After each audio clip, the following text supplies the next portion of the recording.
사도행전 15장 1절에서 11절 이방인 구원에 대한 베드로의 증언. 어떤 사람들이 유대로부터 내려와서 형제들을 가르치되 너희가 모세의 법대로 할례를 받지 아니하면 능히 구원을 받지 못하리라 하니 바울 및 바나바와 그들 사이에 적지 아니한 다툼과 변론이 일어난지라. 형제들이 이 문제에 대하여 바울과 바나바와 및 그 중에 몇 사람을 예루살렘에 있는 사도와 장로들에게 보내기로 작정하니라. 그들이 교회의 전송을 받고 베니게와 사마리아로 다니며 이방인들이 주께 돌아온 일을 말하여 형제들을 다 크게 기쁘게 하더라. 예루살렘에 이르러 교회와 사도와 장로들에게 영접을 받고 하나님이 자기들과 함께 계셔 행하신 모든 일을 말하며 바리새파 중에 어떤 믿는 사람들이 일어나 말하되 이방인에게 할례를 행하고 율법을 지키는 것이 마땅하다 하니라. 사도와 장로들이 이 일을 의논하러 모여 많은 변론이 있은 후에 베드로가 일어나 말하되 형제들아 너희도 알거니와 하나님이 이방인들로 내 입에서 복음의 말씀을 들어 믿게 하시려고 오래전부터 너희 가운데서 나를 택하시고 또 마음을 아시는 하나님이 우리에게와 같이 그들에게도 성령을 주어 증언하시고 믿음으로 그들의 마음을 깨끗이 하사 그들이나 우리나 차별하지 아니하셨느니라. 그런데 지금 너희가 어찌하여 하나님을 시험하여 우리 조상과 우리도 능히 매지 못하던 멍에를 제자들의 목에 두려느냐. 그러나 우리는 그들이 우리와 동일하게 주 예수의 은혜로 구원받는 줄을 믿노라 하니라. 아멘. 사도행전 28장 중에 이제 전반부 14장 끝났고 이제 오늘부터 후반부 15장 들어갑니다. 이제 2차 선교가 시작되는 장입니다. 오늘 주제 예루살렘 공회에서의 변론, 그리고 이방인 구원에 대한 베드로의 증언입니다. 1절에서 2절 바울과 바나바와 율법주의자의 다툼. 어떤 사람들이 유대에서 안디옥으로 내려왔습니다. 이 어떤 사람이 좀 그렇죠? 분위기가 안 좋죠? 그 사람들이 신자들에게, 안디옥 교회 신자들에게 너희가 모세의 법대로 할례를 받지 않으면 구원을 받지 못한다고 가르쳤습니다. 심각한 거죠. 또다시 율법이 등장했습니다. 이로 인해 바울과 바나바와 그들 사이에 적지 않은 다툼과 논쟁이 벌어졌습니다. 적지 않다는 얘기는 심한 다툼과 논쟁이 벌어졌다는 말이죠.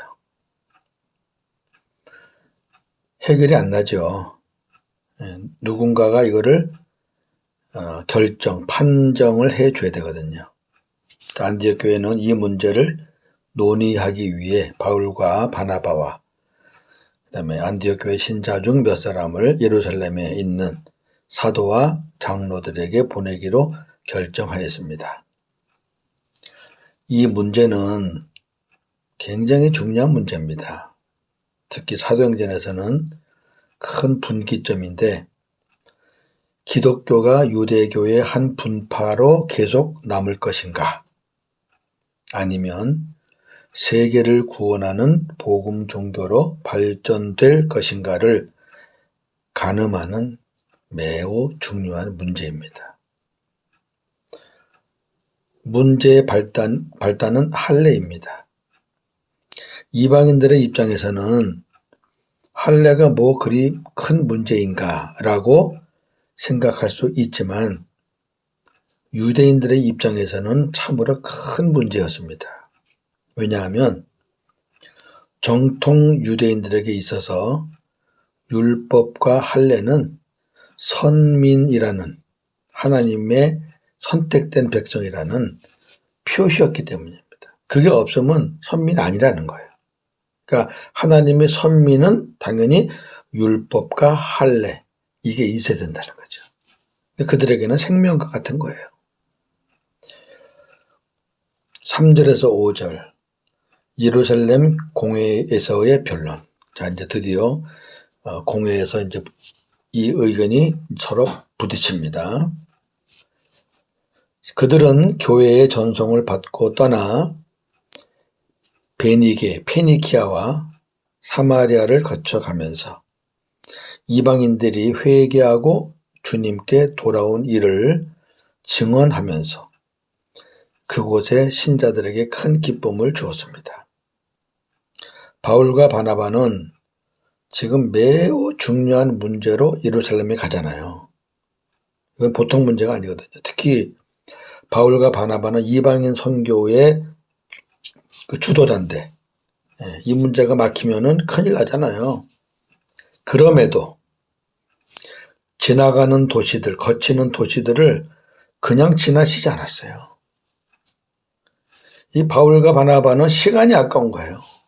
그 들어가서 페니키아, 사마리아 들어가서 하나님께서 행하신 일들과 복음을 전한 거죠.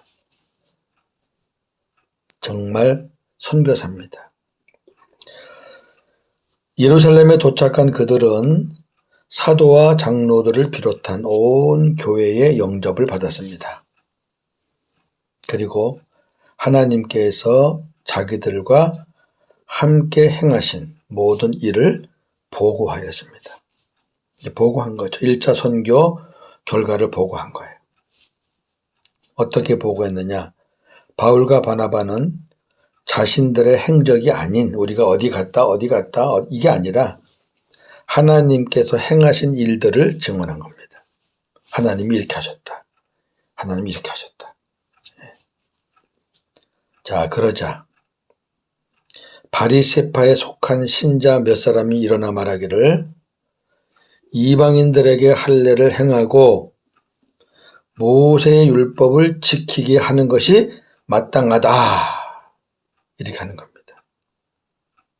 분위기가 썰렁해졌겠죠. 예. 그래서 이제 서로 예루살렘 공회에서 의견이 충돌되는 겁니다. 이제 중요한 거는 이제 어떻게 결정이 되느냐예요. 6절에서 11절은 이방인 구원에 대한 베드로의 증언입니다. 그러니까 최종적으로 결정하기 전에 이 베드로가 이방인에 대한 증언을 합니다. 이건 굉장히 중요한 거죠. 베드로는 유대인이에요. 근데 이방인 구원의 정당성을 주장하는 겁니다.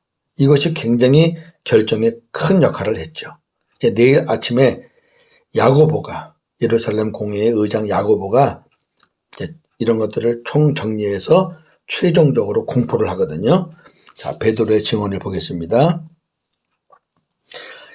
예루살렘에 있는 사도와 장로들이 이 문제를 논의하기 위해서 모였어요. 예루살렘 공회입니다. 지금으로 말하면 어떤 일을 다루기 위해서 그 재판부 그렇게 모이는 거죠. 왜 이게 서로 고소 고발하는 상황이니까 누군가가 판결을 해줘야 되거든요. 그럴 때 모이는 모임입니다. 많은 토론을 가진 후에 이제 베드로가 최종적으로 이렇게 일어나서 말했습니다. 형제 여러분, 여러분도 알거니와 하나님께서 이방인들도 내가 전하는 복음의 말씀을 듣고 믿게 하시려고 오래전에 여러분 가운데서 나를 택하셨습니다. 이 고넬료 가정을 지금 염두에 두고 들으시면 돼요.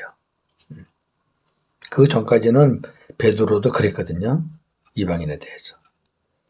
그리고 마음을 아시는 하나님께서 우리에게 성령을 주신 것과 같이 그들 이방인들에게도 성령을 주셔서 우리와 똑같이 인정해 주셨습니다. 하나님 인정해 줬다는 거죠. 그리고 그들의 믿음을 보시고 그들의 마음을 깨끗이 하셔서 그들을 우리와 차별하지 않으셨습니다. 하나님이 그렇게 하셨다는 거죠. 그런데 지금 여러분은 우리 조상들과 우리가, 조상들도 그랬고 우리도 그랬고 다 감당하지 못했던 멍에를 왜 제자들의 목에 메어서 하나님을 시험하려고 합니까? 우리는 이방인들도 우리와 동일하게 주 예수의 은혜로 구원받는 줄을 믿습니다. 이렇게 한 거죠. 아, 멋있어요. 그러니까 무슨 말이냐면 율법을 지켜라, 할례를 받아라. 그것 때문에 얼마나 힘들었느냐. 그 율법을 못 지키는 것 때문에 얼마나 괴로웠느냐. 우리도 그렇게 힘들게 살아왔는데 왜 또 그런 멍에를 매느냐, 그런 얘기죠. 하나님은 베드로를 이때 쓰시려고 사도행전 10장에서 고넬료의 가정에 보내셨던 겁니다. 그때 안 갔으면 이렇게 못해요. 처음에는 베드로도 이방인의 구원에 대해서 부정적이었죠. 아, 나는 뭐 그런 적 없습니다. 땅에 기는 거, 뭐 더러운 거, 그 이방인을 상징하는 거잖아요. 먹은 적 없습니다. 그랬단 말이죠. 근데 이방인에게도 성령이 임하시는 것을 목격을 했잖아요, 베드로가. 그러니까 지금 공회 앞에서 이방인을 사랑하시는 하나님의 뜻을 담대하게 증언하고 있습니다. 정리합니다. 바울은 정통 유대인이었지만 주님을 만나고 이방인에게 복음을 전하는 사도가 되었습니다. 그 바울이 주님을 만난 그 사건은 굉장하잖아요. 쇼킹스럽잖아요. 전혀 예상치 못한, 진짜 확 뒤집어졌잖아요. 바울처럼 강한 사람은 하나님이 그렇게 안 하시면 또 안 되거든요. 그렇기 때문에 바울에게는 잊을 수가 없죠. 그러니까 바울은 이방인들의 구원에 대해서 강력하게 증언할 수밖에 없잖아요. 하나님이 자기를 이방인의 사도로 세우기 위해서 그렇게 바꿔놨으니까. 특히 바울이 세웠던 교회 중에서 갈라디아 교회가 이 율법주의자들의 가르침에 많이 흔들렸어요. 그래서 갈라디아서를 보면 굉장히 무섭게 책망을 합니다. 다른 바울 서신은 이렇게 강한 책이 없어요. 갈라디아만 아주 유독하게 처음부터 굉장한 책망이 있고, 왜 그런가 하니까 바로 율법주의자들 때문에 그래요. 자, 우리 갈라디아서 좀 보겠습니다. 갈라디아 1장 6절에서 10절. 그리스도의 은혜로 너희를 부르신 이를 이같이 속히 떠나 다른 복음을 따르는 것을 내가 이상하게 여기노라. 다른 복음은 없나니 다만 어떤 사람들이 너희를 교란하여 그리스도의 복음을 변하게 하려 함이라. 그러나 우리나 혹은 하늘로부터 온 천사라도 우리가 너희에게 전한 복음 외에 다른 복음을 전하면 저주를 받을지어다.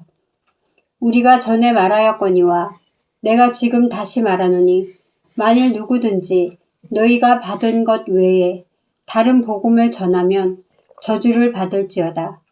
이제 내가 사람들에게 좋게 하랴, 하나님께 좋게 하랴, 사람들에게 기쁨을 구하랴. 내가 지금까지 사람들의 기쁨을 구하였다면 그리스도의 종이 아니니라. 아멘. 굉장히 강하죠. 어떤 사람이라고 나오는 거는 거의 다 유대인들 가리켜요. 아까 사도행전도 그렇고 여기도 그렇고. 어떤 사람들이. 이 사람들이 주장하는 건 할례예요. 똑같아요. 그리고 절기 지키라는 거.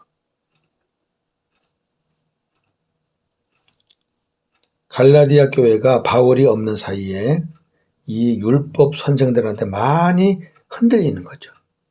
그 소식을 바울이 듣고 이 편지를 쓴 거거든요. 3장에 와서 어떻게 말하는가 봅시다. 3장 1절에서 3절. 어리석도다 갈라디아 사람들아, 예수 그리스도께서 십자가에 못 박히신 것이 너희 눈앞에 밝히 보이거늘 누가 너희를 꾀더냐. 내가 너희에게서 다만 이것을 알려 하노니 너희가 성령을 받은 것이 율법의 행위로냐 혹은 듣고 믿음으로냐. 너희가 이같이 어리석으냐. 성령으로 시작하였다가 이제는 육체로 마치겠느냐. 아멘. 멋있어요. 예수님이 십자가에 못 박히신 것이 너희 눈앞에 밝히 보인다는 얘기는 십자가에 못 박힌 예수 그리스도가 너희 안에 있잖아. 바로 그 앞에가 갈라디아 2장 20절 끝이거든요. 그렇게 확실하잖아. 너희 믿음이 그래 불확실한 게 아니고 확실하잖아. 근데 꼬임에 넘어가? 내가 한 가지 물어보자. 너희가 성령을 받아서 이렇게 하나님의 자녀가 됐는데 너희가 율법을 행해서 성령을 받았느냐? 아니면 말씀을 듣고 믿고 믿음으로 받았느냐? 대답해봐라. 믿음으로 성령으로 시작했다가 왜 율법으로 육체로 마치려고 하느냐? 그러면서 너무 세게만 나가면 그렇잖아요. 그 바울은 이렇게 강약 조절을 잘해요. 3장 끝부분에 가서 이렇게 말합니다. 26절에서 28절. 너희가 다 믿음으로 말미암아 그리스도 예수 안에서 하나님의 아들이 되었으니 누구든지 그리스도와 합하기 위하여 세례를 받은 자는 그리스도로 옷 입었느니라. 너희는 유대인이나 헬라인이나 종이나 자유인이나 남자나 여자나 다 그리스도 예수 안에서 하나이니라. 아멘. 유대인도 헬라인도 유대인도 이방인도 예수 그리스도 안에 들어오면은 다 하나가 된다. 네. 아멘. 예수 그리스도 안에 안 들어오면 원수예요. 지금 예루살렘 공회에 올라온 이 안건은 굉장히 중요한 겁니다. 그래서 사도행전 저도 배울 때 교수님이 그랬어요. 사도행전에서 제일 중요한 장 중에 하나가 바로 15장이다. 1장도 중요하지만 1장은 시작이라면 15장은 이방인의 구원에 대한 어떤 결정을 해주는 장이기 때문에 굉장히 중요한 장이라고 말했어요. 우리 과거에 그 종교 개혁을 했잖아요. 그때도 뭐예요? 우리가 계속 카톨릭의 분파로 남아 있어야 되느냐? 아니면 카톨릭에서 우리가 나와서 하나님이 기뻐하시는 초대교회의 기본으로 다시 돌아가야 되느냐? 그 싸움이었거든요. 예. 역시 계속됐던 종교개혁의 시작이 바로 이 사도행전 15장이라는 거죠. 예. 그렇게 거기서 투명성 있게 정체성이 나왔기 때문에 계속 기독교가 유지될 수 있었다.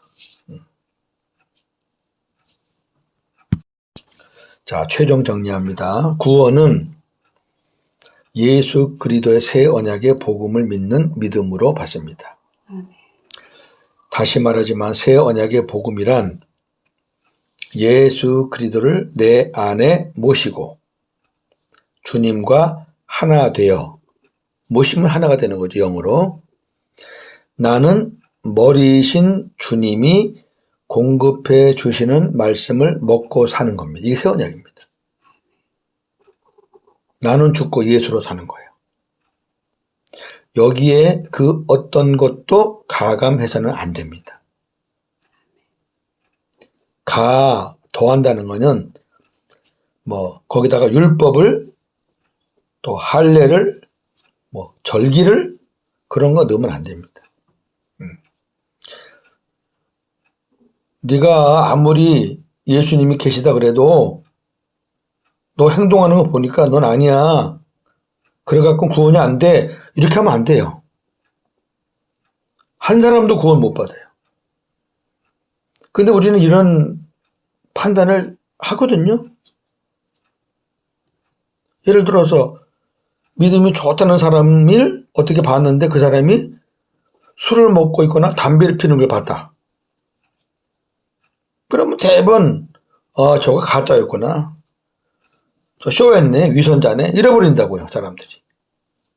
그렇게 하시면 안 돼. 누가 허물이 없어요. 다 있죠. 그 다음에 감한다는 게 이게 중요합니다. 뺀다는 거예요. 복음의 어떤 부분도 빼서는 안 됩니다. 특히 많이 빼는 게 뭐예요? 자, 저도 신학교 때 공부했듯이 십자가, 부활, 승천, 하나님 보좌 우편, 그 다음에 때가 되면은 재림, 심판. 그렇게 배웠잖아요. 그거 믿으면 구원이라 그랬고 그게 복음이라 그랬잖아요. 아니에요. 그게 복음은 맞아요. 맞는데 뭐가 빠졌어요 지금. 굉장히 중요한 게 빠졌어요.